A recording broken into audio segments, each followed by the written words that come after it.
These next few videos do not have any background music on them. This is because a lot of people get distracted with the background music, so you're very welcome to put on any music that you'd like if you prefer to work with music on. Okay, so first of all, you want to make sure that you're in a good posture to start.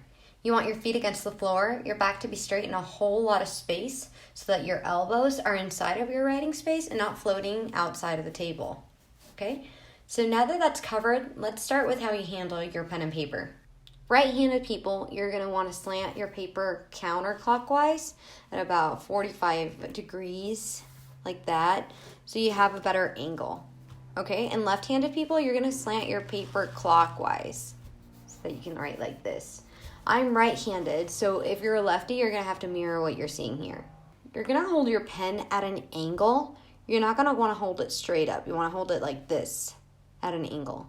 And we're going to start with some basic drills so we can warm up and get a sense of the thickness of the lines and how they relate to the pressure that we're applying. So I would recommend doing a minimum of 3 lines per drill, okay? This is so that you can work on your muscle memory. Let's remember that all the shapes that we're learning here are the main components for all the letters we're going to be doing in the next videos. Okay, first of all, upstrokes. We're going to apply a very light amount of pressure on our upstrokes. Don't worry if you're going slow. It's important to take your time to develop your muscle memory. So what I'm doing here is I am following these guidelines, okay? They're slightly slanted.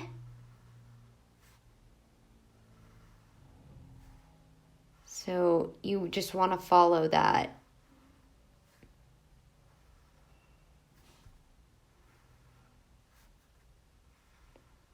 Okay? Now we move on to downstrokes. We're going to start applying pressure on our marker so that the tip flexes against the paper. Okay, see how the lines are thicker when we put pressure on it. And since Crayola markers aren't really used for, well, they're not specially made for calligraphy, you're going to start seeing how your tip bends a little. Do you see that? Okay, like that. It starts bending a little, but that's okay. That's normal. What I do is I just rotate it a little bit so that it doesn't bother me.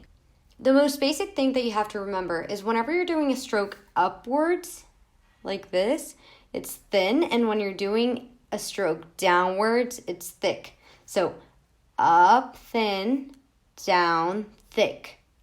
Okay, so moving on to thin-thick transition curves. We're going to start with a thick line going downwards from the X height, okay? And we're going to come up to the X height again with a thin line, okay? We're going to try to stay inside the baseline and the X height and make sure we're touching the baseline and the X height when we're going back up. And then separate your marker and start again. So let's do this, kind of following the slant that I've suggested here.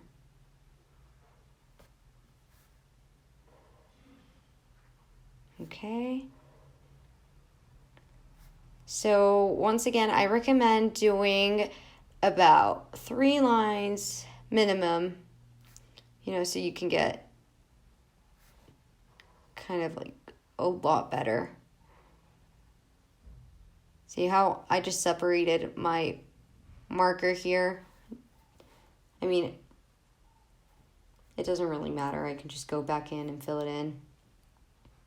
Okay, so now we continue to thin, thick transition curves, but now we're going to start from the bottom, and we're going to go up to the X height and down towards the baseline again.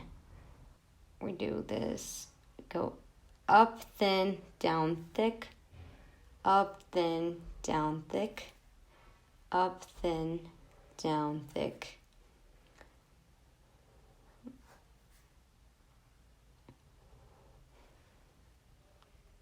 Now we're going to make some ovals.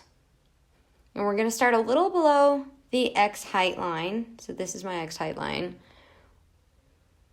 We're going to go up a thin stroke, a teeny wee bit, and then we go down thick, and then we go up thin again, okay?